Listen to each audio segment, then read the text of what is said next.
Presidents can be defined and remembered for the ways they embrace the eras in which they govern. FDR and the New Deal, John Kennedy in the space age, Lyndon Johnson and the Great Society. Will the next chapter be Donald Trump and social media? Let's face it, he likes to say a lot in 140 characters or less. The question is whether he just likes to share or if this is part of a shrewd strategy. Consider this. Yesterday, he was facing headlines about ethical concerns in his business dealings. First, he fired off this attention-getting message in the wake of Fidel Castro's death. If Cuba is unwilling to make a better deal for the Cuban people, the Cuban-American people, and the U.S. as a whole, I will terminate the deal.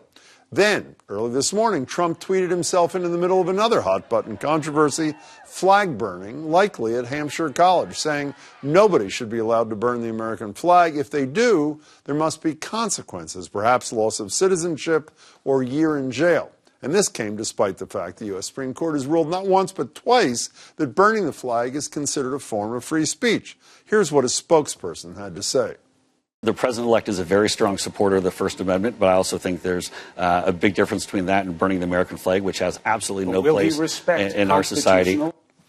And when Trump was feeling some fire about settling a $25 million fraud case against Trump University, he used Twitter to pick another diversion. You remember the Broadway show Hamilton. With Vice President-elect Mike Pence in the audience, a cast member made an impassioned but respectful plea for compassion from the incoming administration for all members of society. But Trump tweeted, "The theater must always be a safe and special place. The cast of Hamilton was very rude last night to a very good man, Mike Pence. Apologize." And this past week, there's been reports of discord within the transition team as Kellyanne Conway tweeted strongly against the selection of Mitt Romney as Secretary of State. But could her apparent rogue behavior actually have been another strategic move as well? Let's bring in Lila Alphonse, managing editor at U.S. News and World Report. Good to see you again. And Todd Bell, visiting lecturer in the Political Science Department at Wellesley College. Todd, it's good to meet you. So let me test out my thesis, starting with Hamilton for a second. I will argue the tweet was not really about Aaron Burr's attack on Mike Pence. It was rather, if we talked about that, which we did unendingly, we would not talk about the $25 million settlement, which we did not. Do you agree with that or no? I do, actually. We have this habit of going after whatever's shiny, whatever will get the clicks, and whatever's easy to talk about. It's very easy to be outraged over both what happened at the performance and Trump's reaction to it. But the university settlement, that takes a little more unraveling. It takes a little more thought.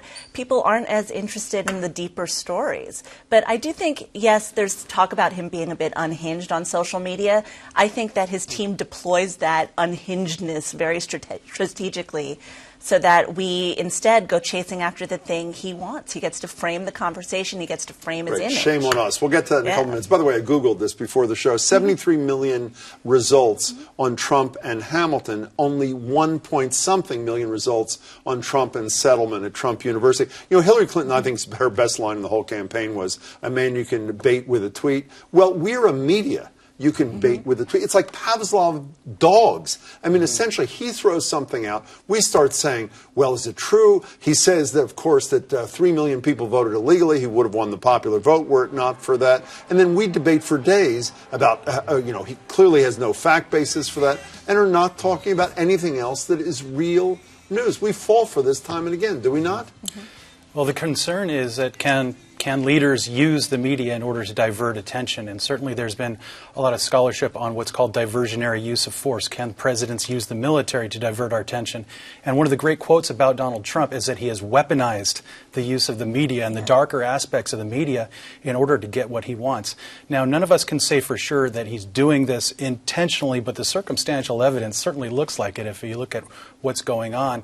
And we're in an era where we're looking at outrageousness in art and media, and he knows that. He was, as part of being, in reality TV, he certainly knows how to do this. But is he thinking that? None of us knows for sure, except maybe his inner circle, but I don't think he's talking to them at 3 a.m. Yeah, but you say circumstantial evidence. Is he thinking that? And by the way, I was originally of the notion these are totally unhinged, to use the term a minute ago.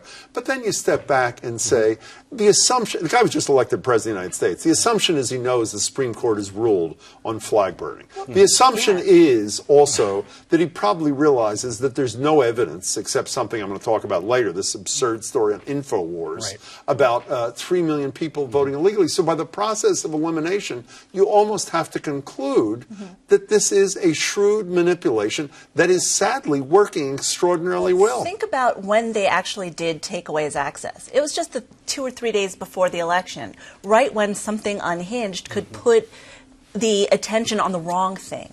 Right now, they wanted people to focus on the election. They wanted people to get out and vote. They didn't want people distracted by his comments. They took away his access. But I don't he think won, they and are. now it's back. I don't think they are unhinged. I was thinking back today in preparation for this.